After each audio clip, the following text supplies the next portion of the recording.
ସାଙ୍ଗମାନେ ନମସ୍କାର। ୟୁଟ୍ୟୁବରେ ମୁଁ ଆପଣଙ୍କୁ ସ୍ୱାଗତ କରୁଛି। ଆଶା କରୁଛି ଆପଣମାନେ ବହୁତ ଭଲ। ସାଙ୍ଗମାନେ ଆଜି ଗୋଟେ ବଢ଼ିଆ ଭିଡ଼ିଓଟେ ଆଣିଛି। ତ ଦେଖନ୍ତୁ ଭୋଲ୍ଟାଜର ଇଏ ସ୍ପ୍ଲିଟ୍ ଏସି ବହୁତ ଡଷ୍ଟ ହେଇଥିବାରୁ ଏସି ବ୍ଲକିଂ ହେଇଯାଇଥିଲା, ତେଣୁକରି ଠିକ୍ରେ କୁଲିଂ ହେଉନଥିଲା। ତେଣୁକରି ଆମେ ଇନଡୋରକୁ ବିଲକୁଲ ତଳକୁ ଓହ୍ଲେଇ ଆଣିଛୁ। ଓହ୍ଲେଇକି ୟାକୁ ଆମେ ସର୍ଭିସିଂ କରିବୁ। ତ ସାଙ୍ଗମାନେ ମୋ ଭିଡ଼ିଓଟାକୁ ପ୍ରଥମରୁ ଶେଷ ପର୍ଯ୍ୟନ୍ତ ଦେଖନ୍ତୁ। ଭଲ ଭାବରେ ଆପଣମାନେ ଜାଣିପାରିବେ ଭିଡ଼ିଓଟି କେମିତି ହେଉଛି ଆଉ କେମିତି ସର୍ଭିସିଂ ହେଉଛି। ତ ସର୍ଭିସିଂ ବିଷୟରେ ମୁଁ ଆପଣଙ୍କୁ ଆଜି ଏ ଭିଡ଼ିଓ ମାଧ୍ୟମରେ ଜଣାଇବି ଆପଣଙ୍କୁ। ସର୍ଭିସିଂ କରିବା ପୂର୍ବରୁ ପ୍ରଥମେ ଆମେ ଇନଡୋରର ଯେଉଁ ଉପର ବଡ଼ିଟା ଖୋଲୁଛୁ। ଖୋଲିଲା ପରେ ତାକୁ ଆମେ ସାଇଡ଼୍ କଲୁ। ସାଇଡ଼୍ କଲା ପରେ ଆପଣମାନେ ଦେଖୁଛନ୍ତି ଏଇ ଯେଉଁ କୁଲିଂ କଏଲ୍ଟା ଦେଖନ୍ତୁ କେତେ ଦିନ ହେଲାଣି ୱାଶ୍ ହେଇନଥିଲା, ସର୍ଭିସିଂ ହେଇନଥିଲା। ଦେଖନ୍ତୁ କେତେ ମଇଳା, ଟୋଟାଲ ଏୟାର ହେଉନି କି କୁଲିଂ ବି ହେଉନି। ସାଙ୍ଗମାନେ ଦେଖନ୍ତୁ କେମିତି ହେବ କୁଲିଂ, ଯେହେତୁ ଆପଣଙ୍କର କୁଲିଂ କଏଲ୍ଟା ଡଷ୍ଟରେ ଭରି ରହିଛି, ତେଣୁ ଠିକ୍ ପରିମାଣରେ କୁଲିଂ ହେଇପାରିବନି। ତ ଆମେ କୁଲିଂ କଏଲ୍କୁ ସାଇଡ଼୍ କରିକିରି ପାଣିରେ ୱାଶ୍ କରିବୁ।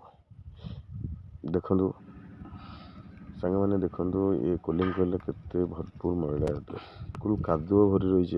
କମ୍ ସେ କମ୍ 3 ବର୍ଷ 2.5 ବର୍ଷ ଏଇଟା ସର୍ଭିସିଂ ହେଇନଥିଲା। ତ ଦେଖନ୍ତୁ ସାଙ୍ଗମାନେ କେତେ ପରିମାଣରେ ମଇଳା ବାହାରୁଛି ତା ଭିତରୁ। ତ ଆମକୁ ବହୁତ ସମୟ ଟାଇମ୍ ଲାଗିଯାଇଥିଲା ୟାକୁ ସର୍ଭିସିଂ କରିବାରେ। ବହୁତ ଦିନ ହେଇଗଲା ପରେ ଏ କୁଲିଂ କଏଲ୍ରେ ମଇଳାଟା ଜମିକି ରହିଯାଏ, ତେଣୁ ଏଇଟା ଶୀଘ୍ର ଗୋଟେ ଥରକରେ ୱାଶ୍ ହେବା ମୁସ୍କିଲ ହେଇଯାଉଥିଲା। ତ ୟାକୁ ଆମେ ଯାହା ବି ହେଉ ଏସବୁ ଜେଟ୍ ପମ୍ପରେ ବହୁତ ପ୍ରେସର କରିକି ଆମେ ସଫା କରୁଛୁ।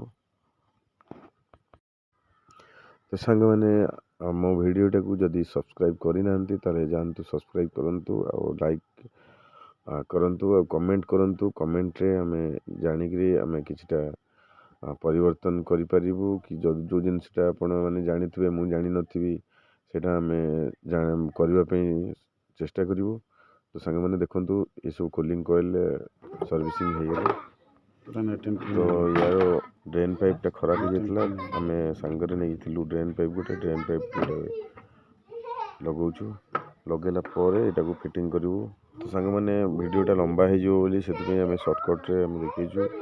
ଯଦି ବି ଆପଣମାନେ ମୋର ଭିଡ଼ିଓକୁ ଦେଖିବାକୁ ଚାହାନ୍ତି ତାହେଲେ ମୋର ଚ୍ୟାନେଲରେ ବହୁତ ଭିଡ଼ିଓ ଅଛି, ସେଇଟା ଆପଣମାନେ ପୁରା ଦେଖିପାରିବେ ସମ୍ପୂର୍ଣ୍ଣ। ତ ସାଙ୍ଗମାନେ ଆମେ ବ୍ଲୋଅର୍ଟା ଲଗେଇକି ଆଗେ ମଟରଟା ଫିଟିଂ କରୁଛୁ। ବ୍ଲୋଅର୍ଟା ଆମେ ଫିଟିଂ କଲୁ। ଦେଖନ୍ତୁ ବ୍ଲୋଅର୍ଟା ଫିଟିଂ ହେଇଗଲା, ମଟରଟା ଫିଟିଂ ହେଇଗଲା। ଆଗ ଅପେକ୍ଷା ଦେଖନ୍ତୁ ସାଙ୍ଗମାନେ କେତେ କ୍ଲିନ୍ ହେଇଗଲା। କୁଲିଂ କଏଲ୍ ଦେଖନ୍ତୁ, ଏ କୁଲିଂ କଏଲ୍ରେ ଆମେ ଏଟାକୁ ଇନ୍ସୁଲେସନ୍ ଆଉ ଥରେ ଲଗେଇକି ତାକୁ ର୍ୟାପିଂ କରୁଛୁ। ର୍ୟାପିଂ କଲା ପରେ ଏଟାକୁ ନେଇକି ସେଟିଂ କରୁଛୁ। ତ ସାଙ୍ଗମାନେ ଏ ଭିଡ଼ିଓଟା ଆପଣଙ୍କୁ କେମିତି ଲାଗୁଛି ମୋ କମେଣ୍ଟ ବକ୍ସକୁ ଯାଇ କମେଣ୍ଟ କରନ୍ତୁ, ଆଉ ଜଣାନ୍ତୁ ଆପଣଙ୍କୁ କେମିତି ଲାଗୁଛି। ତ ସାଙ୍ଗମାନେ ଦେଖନ୍ତୁ କୁଲିଂ କଏଲ୍ ସେଟିଂ ହେଇଗଲା। ସବୁବେଳେ ଧ୍ୟାନ ରଖିବେ ସାଙ୍ଗମାନେ, ଯେମିତି ଏଟାକୁ ଓପନ୍ କରୁଛନ୍ତି ସେମିତି ଏଟାକୁ ଲଗେଇବେ।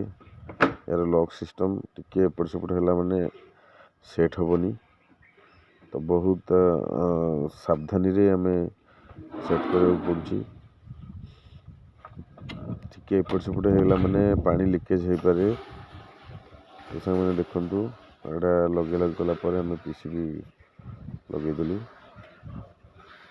କନେକ୍ସନ୍ ବି ଆମେ ଦେଇଦେଲୁ। ଦେଖନ୍ତୁ କଭର୍ ବି ଲଗେଇଦେଲୁ। ତ ସାଙ୍ଗମାନେ ଭିଡ଼ିଓଟା ଆପଣଙ୍କୁ କେମିତି ଲାଗିଲା ଲାଇକ୍ କରନ୍ତୁ, ସେୟାର କରନ୍ତୁ, କମେଣ୍ଟ କରନ୍ତୁ।